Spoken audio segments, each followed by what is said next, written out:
Hello and welcome to MindShifters Radio. I'm Tim Hayes. I'm your host for the first hour. And today is Friday, March 5th, 2021. And as always, we're grateful to everyone who's joining us here today, whether you're listening live or through the archives, as we spend another couple of hours teaching and supporting people in using some of the most powerful, effective, efficient, and accessible tools that I've ever encountered in my almost 47 years of doing therapy. It's been over 46 years. It'll at the beginning of June, end of May, we'll have completed 47 years of doing therapy. And I believe that's relevant because the tools that are available absolutely free at whyagain.org are some of the most powerful, effective, efficient, and accessible tools I've ever uncovered or encountered. And that includes getting a doctorate in clinical psychology and being in practice for a lot of years and doing postdoctoral training and continuing education. And in all of those things I've been exposed to, the tools that are available at whyagain.org are some of the most powerful, effective, efficient, and because they're available absolutely free for download, they're some of the most accessible tools I've ever encountered.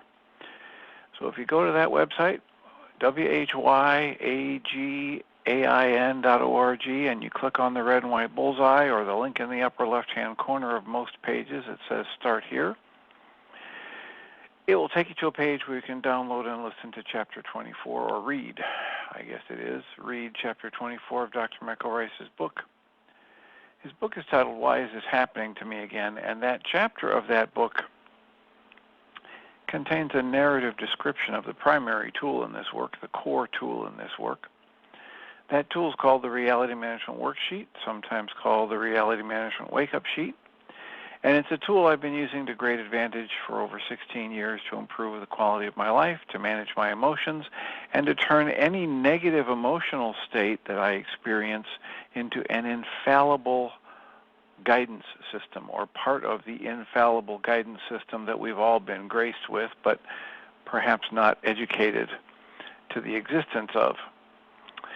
And so you can download and read Chapter 24 of Dr. Michael Ryce's book. You can also download the tool itself, the PDF file that you can click, print, download, print, copy it off, and use it as often as you'd like. You can also download a whole host of audio files of shows just like this one, where people have been stepped through that worksheet process.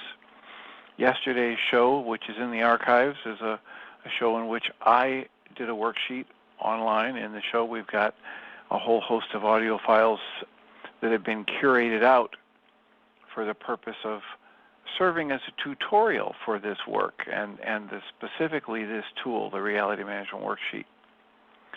You can also go to your app store and type in the 3 words HeartLand Aramaic Forgiveness, and before you're done typing the word forgiveness, you will see the glowing heart icon. You tap on that, it will give you completely free and private access to an app that contains the Reality Management Worksheet, an abbreviated version of that worksheet process, a copy of the Dragon Klingon game, and that Dragon Klingon game is a very good way to introduce even younger audiences to these tools. And we hope you do that soon and often, because that will probably result in you having questions or comments or testimonials. And then if you do that, you can call us at 563-999-3581 and press 1, and it'll put a little question mark by your phone number, and I'll announce you by your area code when there is time. We have made the commitment to do the Course in Miracles lessons this year, and currently we are in the 64th day of the year. And the lesson from Course in Miracles workbook for the 64th day reads, "Let me not forget my function." We have to tie into yesterday's lesson to figure out what my function is. The light of the world, that's us, each and every one of us. Congratulations, you are a light of the world. The light of the world brings peace to every mind through my forgiveness. Your function is forgiveness. In Lesson 62, forgiveness is my function as the light of the world. Lesson 63 yesterday, the light of the world, that's you, brings peace to every mind through forgiveness. And today's lesson, Lesson 64, let me not forget that function which is to be a conduit for the light of the world into the physical world. The commentary today reads, today's idea is merely another way of saying, let me not wander into temptation. The purpose of the world you see is to obscure your function of forgiveness and provide you with a justification for forgetting it. It is the temptation to abandon all of creation and the creation's offspring by taking on a physical appearance. It is this the body's eyes look upon. Your eyes look upon the images you create, not upon actuality. Nothing the body's eyes see or seem to see can be anything but a form of temptation, since this was the purpose of the body itself. Yet, we have learned that the Holy Spirit has another use for all the illusions you have made. And therefore, the Holy Spirit sees another purpose in them.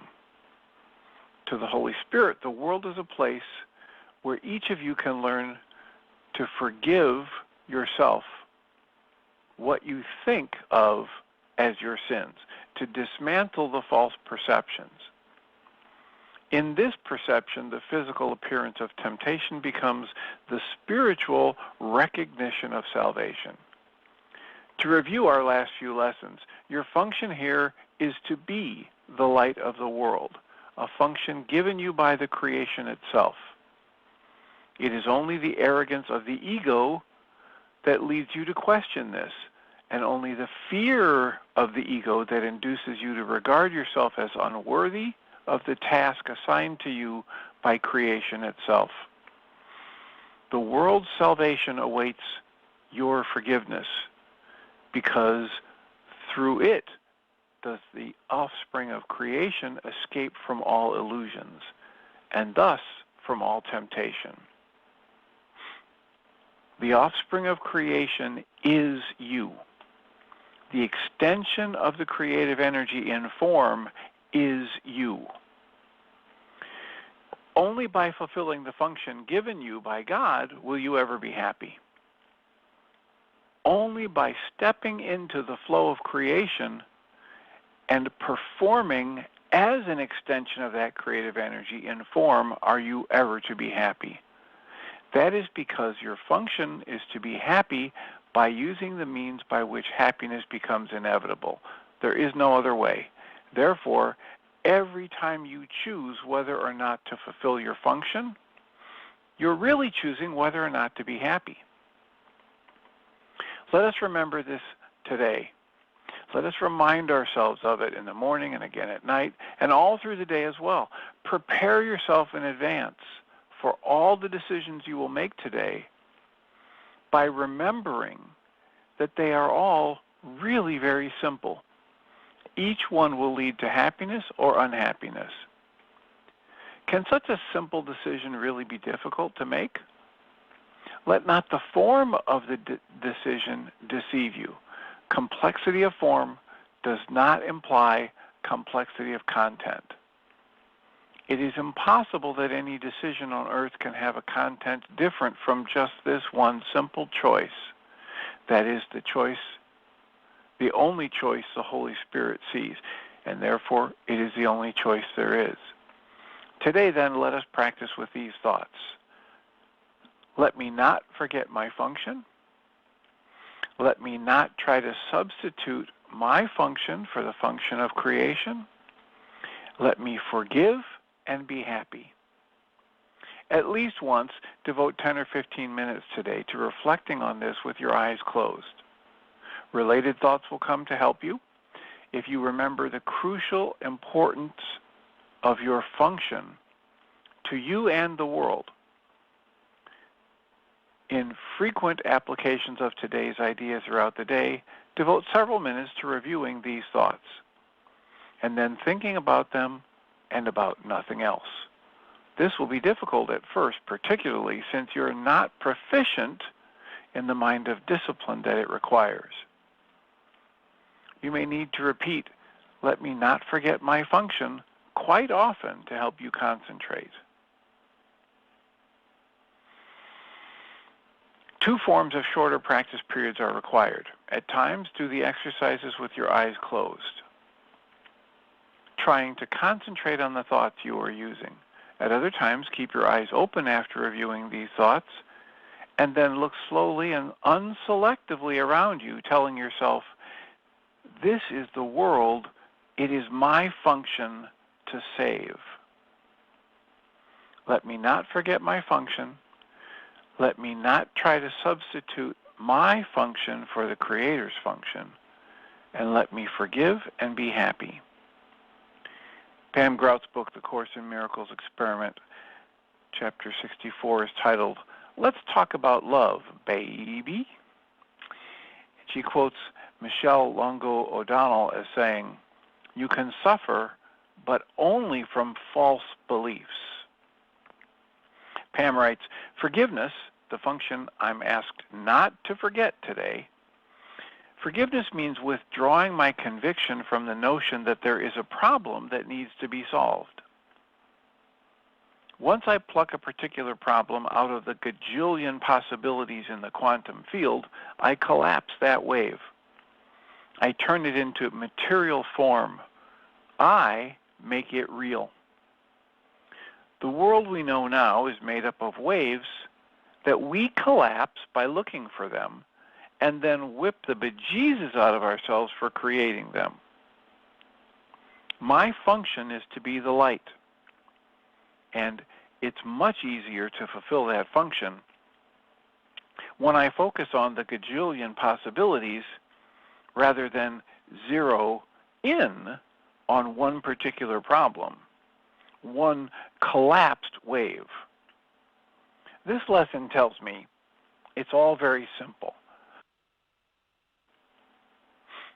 Although it begs the question, why does the Course use so many words to tout simplicity?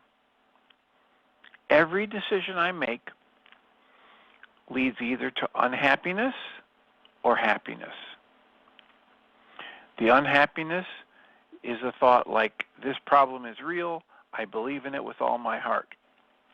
Or I can generate happiness by thinking absolutely anything is possible once I return to the field of a gazillion possibilities. I prefer the second option.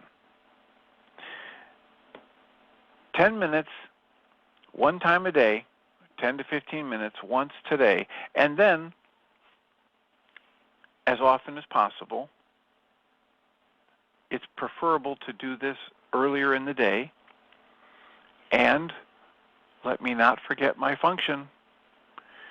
Let me not try to substitute my belief in a certain kind of function for the function of creation given to me, and let me forgive my false perceptions and be happy. So, that's the lesson for today. Our call-in number is 563-999-3581. If you press 1, we can have a conversation about today's lesson and or anything else that's come up in the past 10 years, or, as Jeannie was reminding me yesterday, now for the past 2 years that we've had 2 hours a day of 5 days a week, MindShifters Radio. So, How can we support you? What's on your mind? 563-999-3581 and press 1.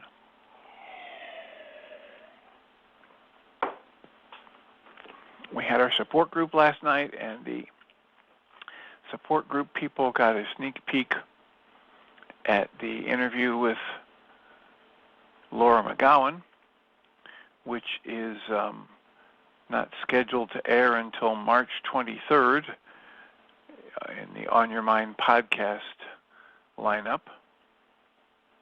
And next week in that lineup, we're scheduled to publish an interview with Dr. Brian Ardis on nutritional support for mental health challenges. On the 16th, we're scheduled to publish an interview with Dr. Pat Ogden on sensory motor psychotherapy for trauma resolution. As I mentioned, on March 23rd, we're scheduled to release the interview with Laura McGowan, author of We Are the Luckiest, The Surprising Magic of a Sober Life. And on the 30th of this month, we're scheduled to publish the interview with author Marcella Pixley, author of Trowbridge Road and 3 other wonderful books for young adults. Area code 541, you're in the air. Who do we have? Yes, Celinda here. How are you this morning, Dr. Tim?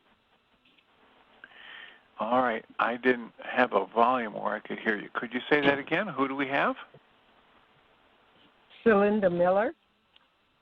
Oh, hello, Celinda. How are you?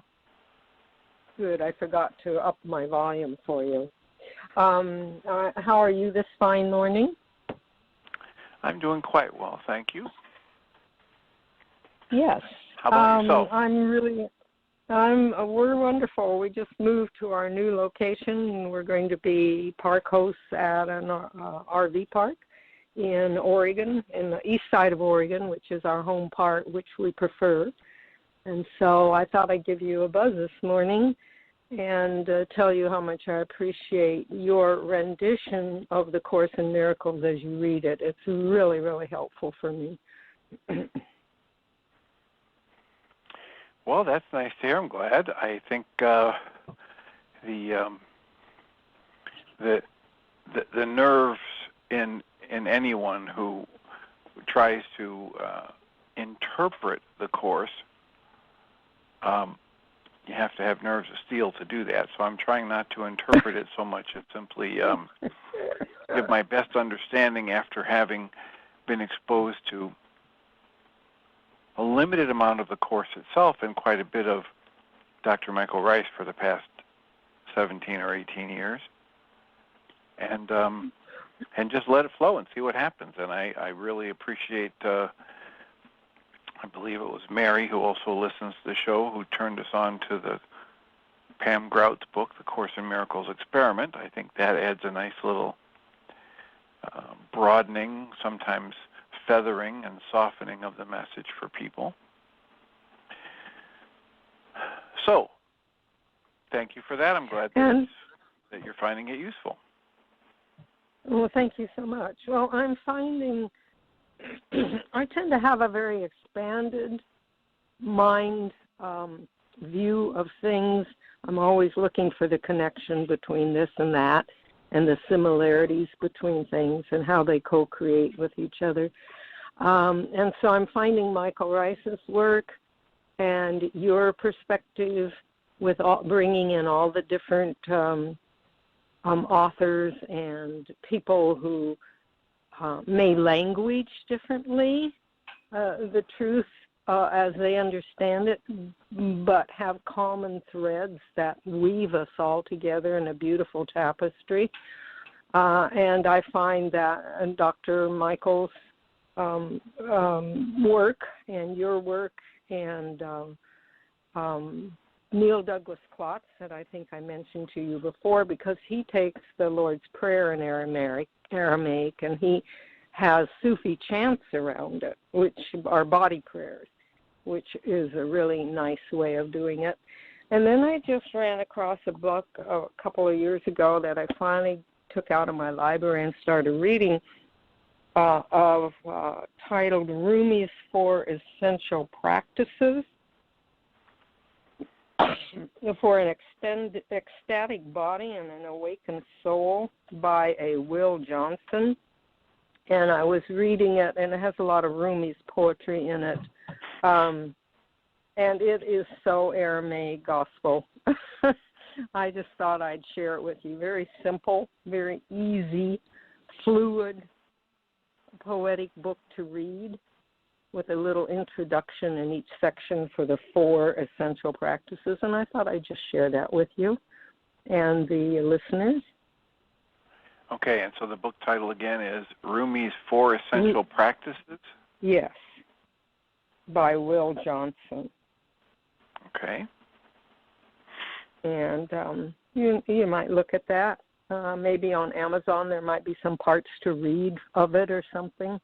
And it's a delightful book, and it really feeds the mystical part of us, that part of us that wants to embrace nature and each other, and sort of has the impression of connection and our similarities. It's very sweet. It reminds me of the Sufi dances of international peace, or whatever they call them, when the Sufis would go around and have these open dances and chants and things like that. Yeah, very sweet. And it reminds me of that. The love exchange is very much a Sufi practice. Yeah. All right. Well, I will look into that. And Thank one you for other the thing I wanted to you're welcome. Go ahead. And one other thing, I meant to check in with you for the past week, and then it was too close to closing by the time I pushed the button. But Jack mentioned Joyce Myers.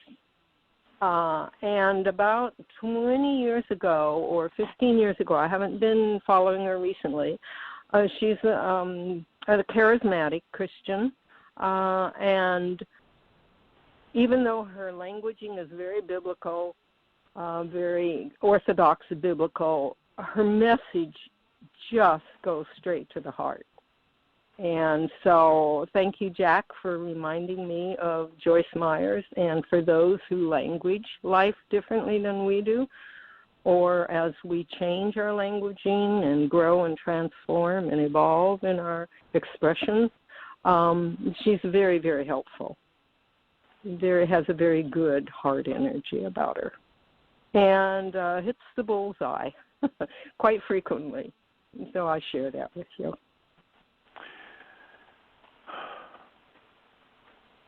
All right, so Joyce Myers, Meyers. Yes, sir. Is there a particular? I looked it up. It's Battlefield of the Mind, Battlefield of the Mind, the Bible. Is that one of the titles you're referring to? There's no title, sir. It's been 15 or 20 years, and I used to listen to her on the Internet. I used to listen to her sermons. Yeah. And I think some cassette tapes I had at some point that were loaned to me. Yeah.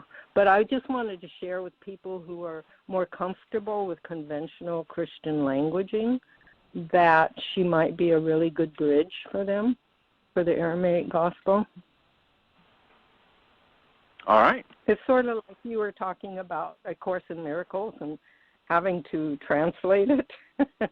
It's like that. And so it's nice to have bridges for us as we grow our brain cells to take us from there to here or here to there. And so how we can connect with each other by being more multilingual in our understanding. Yeah. All right. Well, I thank you for the recommendation. And thank you for your show. It's amazing. It's been so helpful to me, concretely helpful. Thank you. Oh, you're entirely welcome and deserving.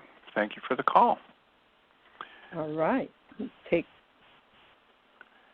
So we have area code 760. You are in the air. Who do we have? Hey, Dr. Tim. This is Ann in Florida. Hi, Celinda. Yes, and you quoted that correctly. One of her books, Joyce Meyer's books, is Battlefield for the Mind. Because I had read that way back when, too. Happened to have a devotional, nighttime devotional period. Anyway, the question I have, sir, is when you did, I think it was yesterday, your wake-up sheet. Oh, well, you did one anyway. And so the question at the end, when you choose a truly loving goal, it was my impression all this time, and again, I deferred things incorrectly, that when we get to that goal where we've changed it coming from a place of love, that it was like what? Something that we could do in the next 72 hours to the object of attention, and I was thinking that's 24 hours? From you. Yeah, 24 hours. Okay. But what I heard from you is that you were going to do more wake-up sheets. So that was different for me to hear. So it's an okay thing to put together at the end as a goal, is to do more wake-up sheets, because oftentimes there is. And my well, it really is not okay, and I'm in a lot of trouble now because I've gotten 3 points marked off of my exam, and now my grade has dropped some, and I'm worried I'm not going to graduate at the end of the semester. And thanks for pointing that out, because I thought I snuck it by the teacher, but now it's the principal's office is calling me, so I'm going to be in all kinds of trouble, thanks to you.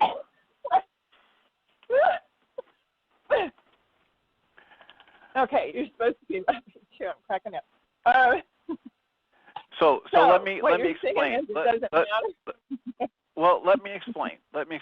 So when we first started doing worksheets, when I got introduced to Michael's work about 16, 17, 18 years ago, whenever it was, because at the end of this summer we're going to finish 17 years of doing the support group. So I'd gotten exposed to the work about a year before that. So when I first started, there was more of a pattern where people would put down a wish or a vision for a more loving relationship between themselves and the target in 1A, because back then in the worksheet you started out by talking about who your mind was telling you were upset with. I remember one of our group members said he told his wife the other day that, honey, you're my favorite 1A, right? You're the person I do the most worksheets on. So the worksheet has evolved over time, and it used to be that you put the target of your upset as number 1, and now it's evolved, and people realize, what it boils down to is every worksheet I do is really about me. So then eventually we started putting our own name in 1A. Right. And originally it used to be we'd say the loving goal I have is that I'm going to hold this person in my heart with love, or I'm going to treat them lovingly, gently, and with respect, or I'm going to buy them a bouquet of flowers and apologize, or whatever. Okay.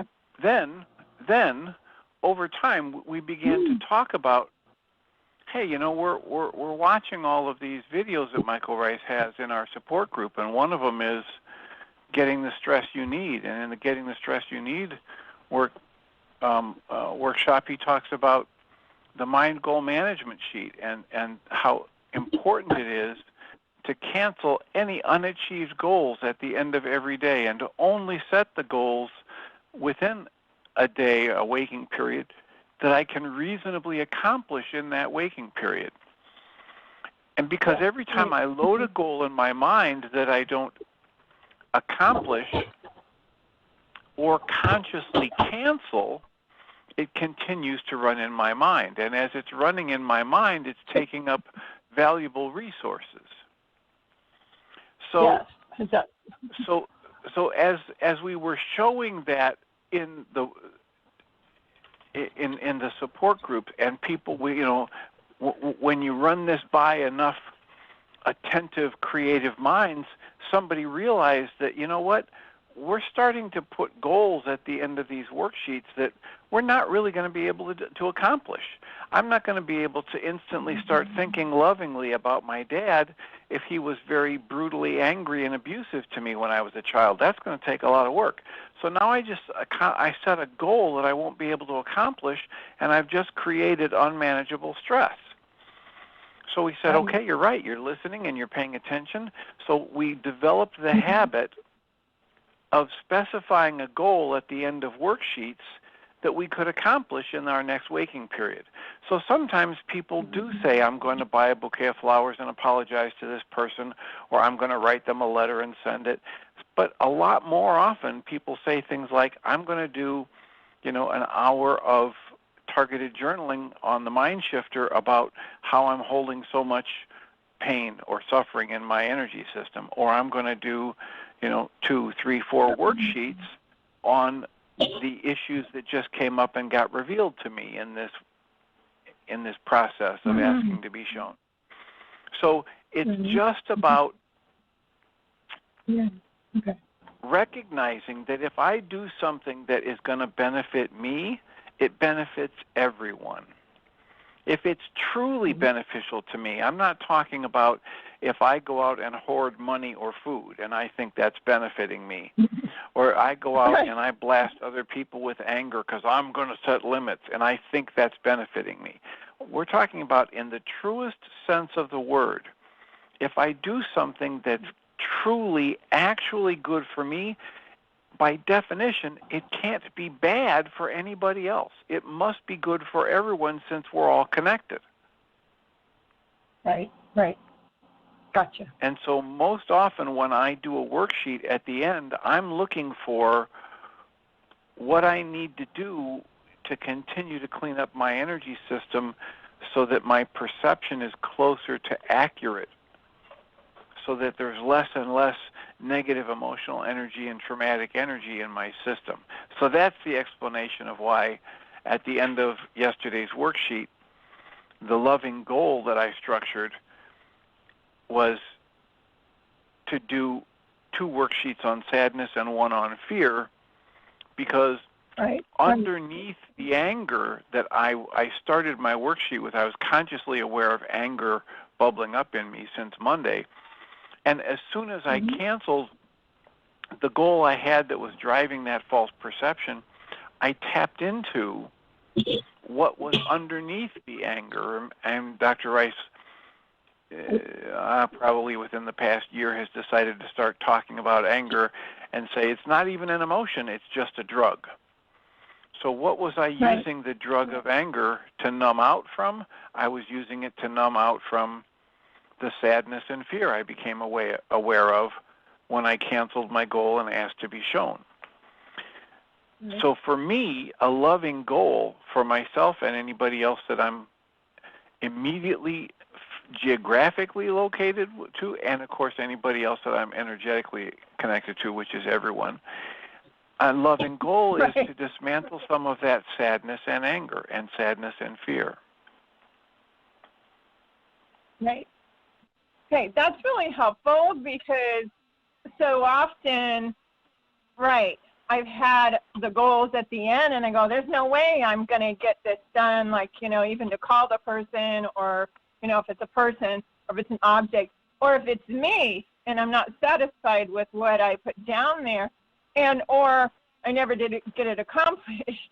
So I appreciate that. Yeah, so I was supposed to be listening to that yesterday because that really, really opens it up for me to be, because I've been so resistant at doing them. I mean, I'm gathering together ones from different intensives that I have done, and I go, I've done a lot. I even had a binder, and I had it separated, from my objects of attention, because the family ones. And but then I let all that go, and I go, oh, when you did that, I go, oh, okay, so wait a minute, this is something different. Oh, anyway, yes.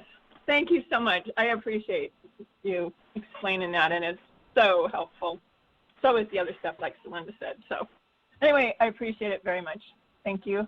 All right. Blessings. Anything else? All right. Blessings to you. No, not. And area code 813, you're in the air. Who do we have?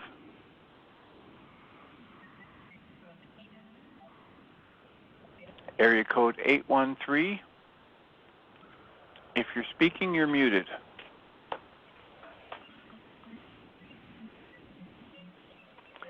All right, so area code 610, I believe this is Susan. You previously had your hand up. Did you have a comment to share? I didn't know that I put my hand up, but I do have a question. Maybe it's because I was unconsciously dreading asking it. I think I've asked you this before. OCD, obsessive compulsive disorder. I guess that's what that means. I have two near relatives who have been diagnosed with that. And I think from what I've read, I have a little of that myself, little compulsive things, like if I pull up at a red light behind a car that has a lot of numbers in the number plate, well, they usually do, and letters correspond to certain numbers. I see if I can add them all up quickly before the light changes. Or if I see a series of similar or identical things, I want to count them. And I was talking to one grandson who has this diagnosis, and he was saying, oh, yeah, that's just classic. And then he said to me, just don't do it. And I thought, boy, he's working with a wonderful man who he loves, and he is being greatly helped. But I keep asking him, what does he tell you? What does he do to do? And he doesn't tell me. I want to pick his brain, so I'm picking yours. I wonder, do you have clients like that who do that? Yes, and we should clarify that adding up the numbers in the license plate in front of you at an intersection does not qualify you as obsessive compulsive disorder. Good. Okay. All right. So let's take a let's take a little dip into the psychopathology classroom at a doctorate of clinical psychology level. And there's one of the most genius professors I had, whether it was in undergrad or graduate school, was the professor for this class. And he was an absolute genius primarily, and to my way of thinking, because he could take some of the most complex topics I'd ever heard and break them down so that they were completely understandable in plain English, and then build it back up so that once again you were talking the jargon of the clinical psychologist. And for a while there in the class, briefly after he had done that magic, we could understand it and talk about it. And then, of course, because the actual subjects are quite complex, very few of us could hold it in our mind long enough to, teach the class or whatever. But so in that class, he let us know that there is nothing you're going to see in the worst and in the back ward of any, insane asylum, psychiatric hospital, whatever, prison for the mentally insane, etc. There's nothing you're going to see in any of those places that does not have its roots in normal human behavior. Oh, wow. So for example, we have these things like multiple personality disorder woven into our culture. Oh my God, I was beside myself. What? There's more than one of you, and there's one here and there's one over there, and I just wasn't feeling myself today. Right? We have all of these phrases in what they call the lexicon, in our language, in our vocabulary, that talk about the roots of paying too much attention to one thing and not focusing on another. I was such an airhead. I was so distracted. I I just wasn't myself today. I was absolutely beside myself. All of these phrases that are talking about the natural aspect of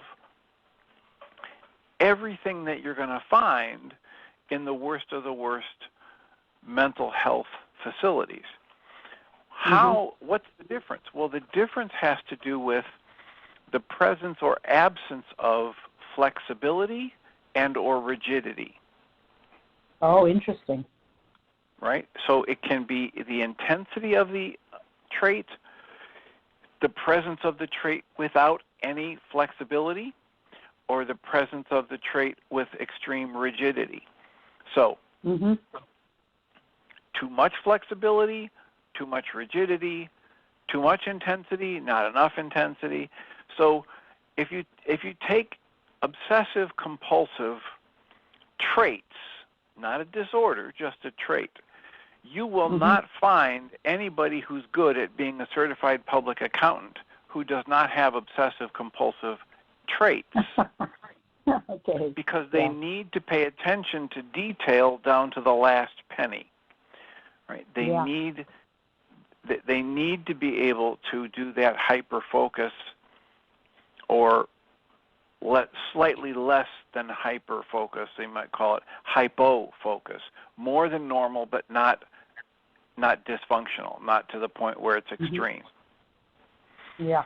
So when you have this thing that you're observing, where you pull up at the intersection and you try to add the numbers on the license plate before the light turns, that is a little bit of obsession, and it may or may not be compulsive. Compulsive means you can't stop it, and it gets to be a disorder if, when you can't stop from doing it and you don't do it enough to get the sum total done before the light turns, then you're miserable, or then you follow the car and change your route and you end up someplace you didn't intend to be because you're trying to. That will become dysfunctional. That will become a disorder. If it begins to impair your ability to function, then you can say that's a disorder.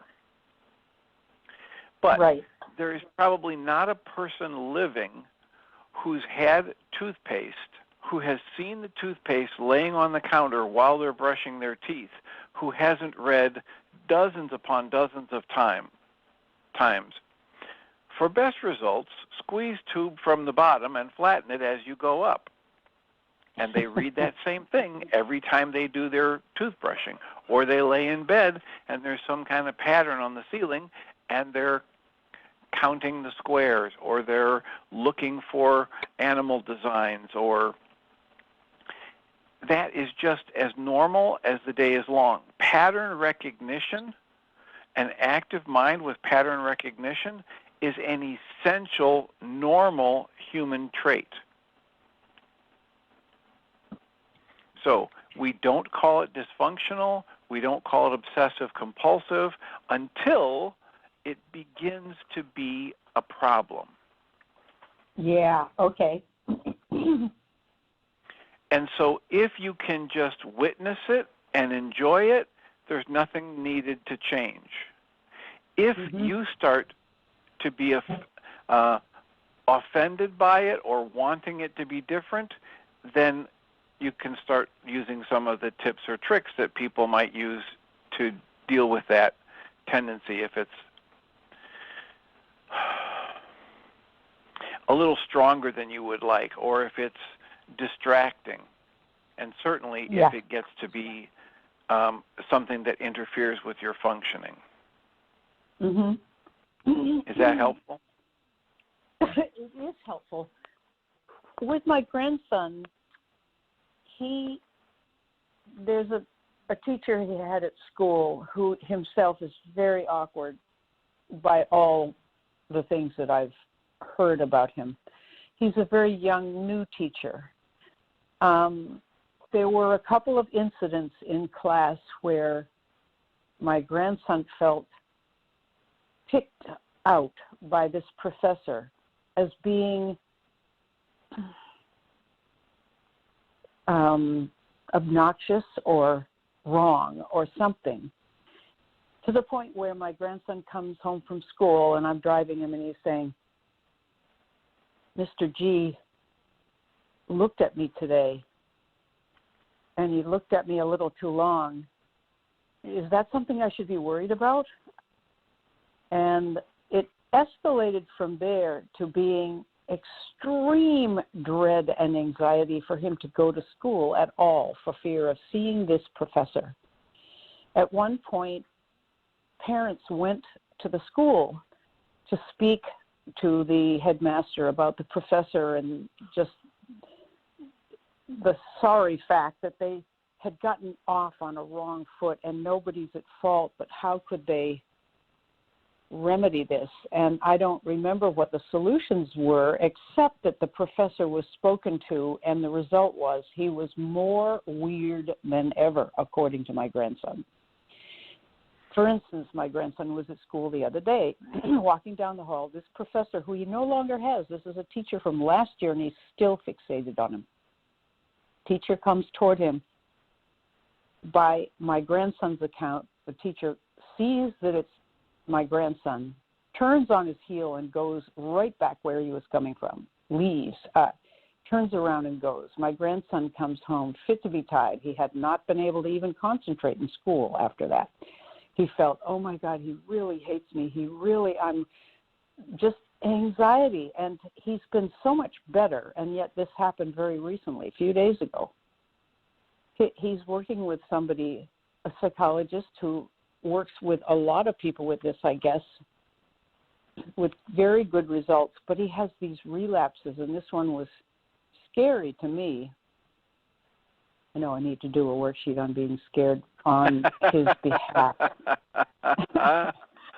So I want done one worksheet. We use the drag-on, cling-on thing, and he's a little too, it just didn't fit too well, and he got frustrated and he didn't want all the noises and the roars, and I love that Jeannie has those, but this wasn't, and after that he didn't do them. So I've even thought of going to this same doctor and saying, how can I help my grandson? Can I help my grandson? I got to do another worksheet on wanting to fix him, I know. So anything you could tell me, like what you just said, is great. And when I told him, my grandson, about my counting, he said, oh, you do it too. He seemed delighted that I maybe had the same aberration and could understand him. And I let it stand because I want him to think I can understand him. But the fact is, it's way, way over the top. And it doesn't feel out of control, it doesn't feel controllable. It's out of control. You mean the symptomatology that your grandson has is way, way over the top and out of control. Okay, yeah. Yeah. When I'm doing a license plate, I'll see, oh, for God's sake, here I am counting again, and I just look away and do something else, or I might count. It's not a big deal. So, and I know where it started. Actually, you might find this funny. I had a therapist when I was 40, a woman therapist who fit the bill perfectly. She was my good mother and my bad mother. And I projected both things upon her, and we did a tremendous amount of work, and I absolutely adored her. And one way I wanted to keep her near me is I discovered that her license plate had the same first two letters that mine did, L-O. And so I thought, oh, I'm connected to her that way. Yes, yes. And so I got to doing number plates, long, crazy business, but it did have an origin in a deep goal wish that somehow she would be my real mother and I could really, really be adopted by her and all that at age 40. So anyway, that's a tangent. So right. If you so wouldn't mind going if you're back asking to the other a question about what might you do to help your grandson, the answer is nothing. Right? That's the first answer. There's nothing you can do to help him. He doesn't need help. You can love him. We're all made of that stuff. We all thrive when it gets expressed around us and extended towards us. So, be yourself. Be the presence of love in his presence. Extend that towards him. Send him the loving thoughts and blessings, the Pierre Pradervan thing.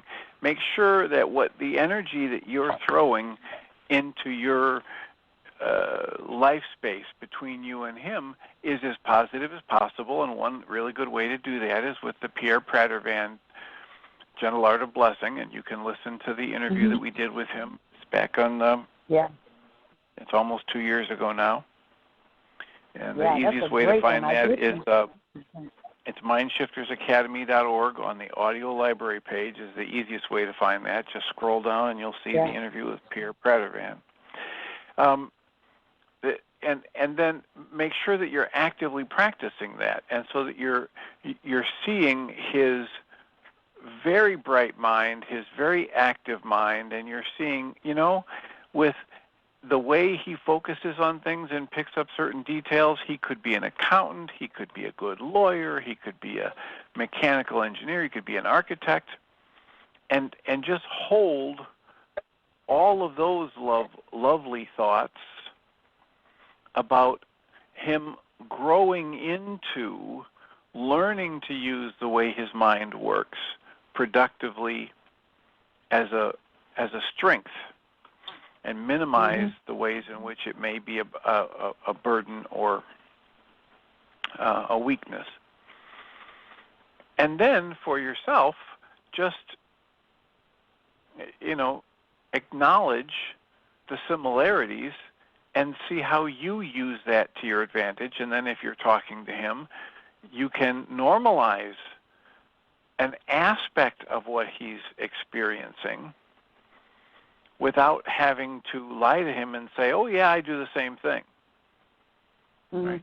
Oh, I have something similar. It's not as intense. I don't feel compelled. I didn't have to change my class, or I don't have to leave school because the professor didn't look at me the right way. However, I have often had thoughts when I'm walking, what is that person thinking of me, and why did they turn? Did they not like me? So I often have the same kinds of thoughts. Yeah. Which if it's true, is a lovely thing to share with somebody. Yeah, of course it's true. Well, but it's not being done, or it doesn't have to be done in a way to try to help them. Yeah. Because they're okay just as they are. They have their journey and you have yours. I understand that, and that's good to be reminded. If he's in his kitchen going over and over the same story, asking me 25 different ways, do you think I should be worried about this? I'm uncomfortable. I'm thinking something shouldn't be happening that's happening. I'm tempted to say... Clearly...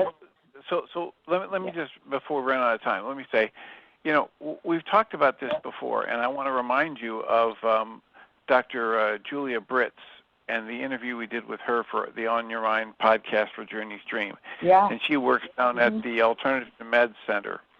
And here's a young woman who had obsessive-compulsive problems that were very rough for her as a child and a young adult. Yeah. And then she went to a naturopathic physician and for some medical issue. It had nothing to do with the obsessive-compulsive problem she was having. And the physician did all of these tests and then asked her, do you ever have problems with obsession and compulsion? And she was shocked. She said, why do you ask? And the physician said, well, the test results are laid out here indicating you've got that kind of a pattern. So, and what the test results they're looking at are not self-reports on a questionnaire. It's blood levels and vitamin and mineral deficiencies and hormone balances. So I would encourage anybody who has the kinds of issues that you're describing with your grandson to get evaluated by a functional medicine or an integrative medicine psychiatrist or medical doctor, because there's a really good chance that you're either talking about a food sensitivity or allergy, a hormonal imbalance, a heavy metal toxicity issue, etc., vitamin and mineral imbalance that's making it so their brain simply won't shut off. I recently had somebody who is 31 years old, and he, for the first time ever, he tried a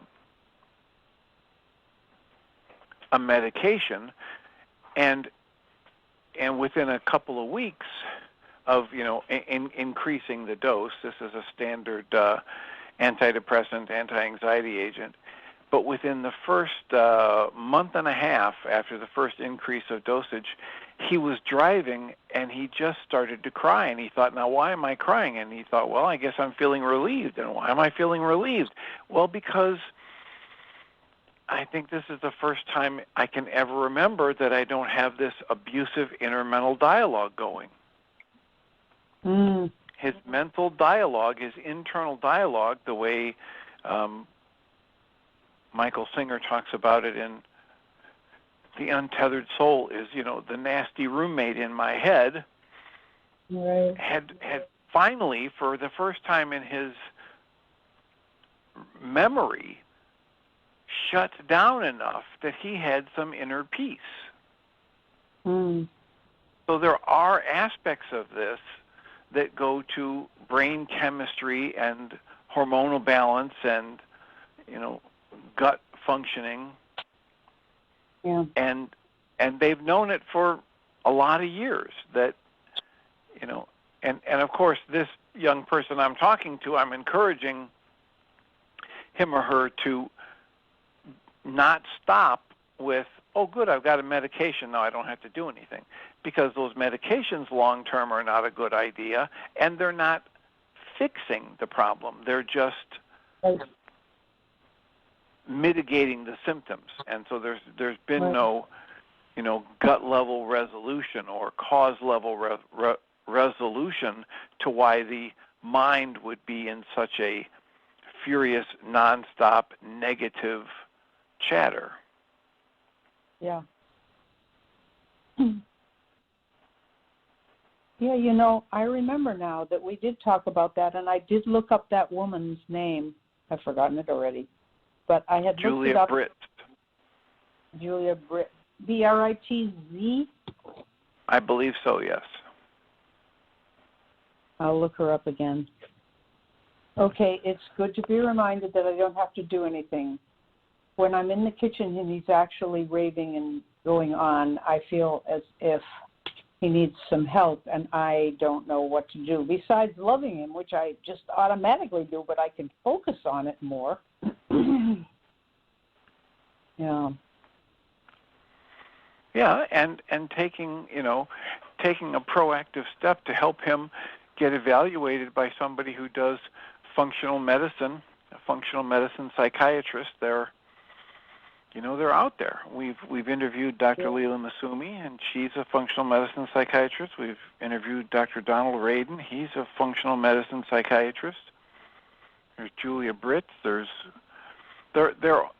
not ubiquitous. They're not everywhere, and there aren't as many of them as we would like to have, but they are not as rare as they used to be. And many of them can work with you now through telehealth things by saying, well, I'll call in the prescription for you to get this and this blood test, and then we'll have you fill out these questionnaires. And so there's getting to be more of the potential to do these telehealth things with people that I might be in Arizona and they might be in Florida, and we can still work together. Right. Okay. Dr. Tim, the hour's up. Thank you so much. I will do that and approach my kids who, being MDs, it's always a little tricky, but... but that's why it's good they're referring them to other MDs, right? These are actual medical doctors, psychiatrists that have gone on after the medical psychiatry training to get trained in functional medicine. So they're not, right, they're not just going to wave crystals at your grandson. Okay, that's what okay, you just said it. Thanks. All right, blessings. Thank you for the call. Thank you. And now remind us all that we come from love. We're made of this stuff we call love. We actually are love, and everything else is false. Welcome, Jeannie Ryce. Thank you, Dr. Tan, and good conversation. Have you gotten to Kathy's call yet? I see her numbers online. 813. Have you answered that one yet? I turned that one on, and she was not able to make a connection. Oh, okay, gotcha. So I don't know if she had stepped away and didn't know, but yes, we did not speak to her, but yes, I did try that number. Okay, cool. All right. Very well, good. have a wonderful weekend. Thank you. You too. So welcome, everybody, to the second hour of MindShifters Radio. Today is